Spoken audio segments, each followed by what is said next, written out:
ये कुत्ता इतना खतरनाक था कि अच्छे अच्छे ट्रेन्ड सैनिक भी इससे डरते थे। इसी वजह से इसके मुंह पर मजल लगाया गया था और इसे एक पिंजरे में बंद रखा गया था। लेकिन एक दिन एक सैनिक ने इसे ले जाने का फैसला किया।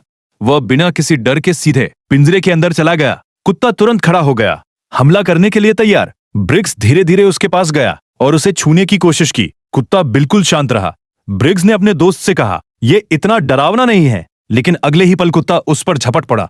घबराकर ब्रिग्स ने उसे गाड़ी में डाल दिया और वहां से निकल पड़ा। गाड़ी में भी कुत्ता लगातार भौंकता रहा। कुछ देर बाद थक कर चुप हो गया, लेकिन ब्रिग्स अब भी डरा हुआ था। उसने अपने सीनियर ऑफिसर को कॉल किया। तभी सच सामने आया।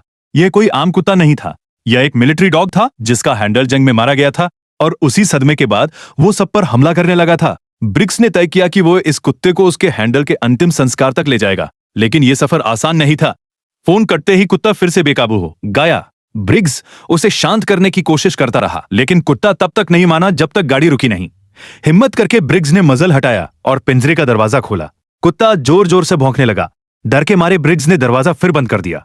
थोड़ी देर बाद जब वो लौटा तो देखा कार की सीटें पूरी तरह फटी पड़ी थी। डर के मारे दरवाजा खोलने की भी हिम्मत नहीं हुई। तभी उसके दिमाग में एक आइडिया आया। उसने ट्रैंक्विलाइजर मिलासोसिस कुत्ते को खिला दिया। कुछ ही मिनटों में कुत्ता बेहोश हो गया।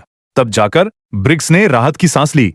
रात को वो एक छोटे से गांव में रुका। उसे कुत्ते के लिए बहुत बुरा लग रहा था। जब उसने खाना दिया तो दवा के असर से कुत्ता ठीक से खड़ा भी नहीं हो पा रहा था। वह जमीन पर लेटकर धीरे धीरे खा रहा था। यह देखकर ब्रिग्स का दिल पिघल गया। वह उसके पास बैठ गया और अपने हाथ से खाना खिलाने लगा। लेकिन कुत्ते को अब भी उस पर भरोसा नहीं था। अगली सुबह ब्रिग्स ने देखा कि कुत्ते ने पूरी रात पानी तक नहीं पिया था।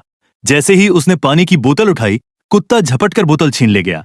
ब्रिग्स घबराकर हंसा और उससे बात करने की कोशिश की ताकि भरोसा बन सके।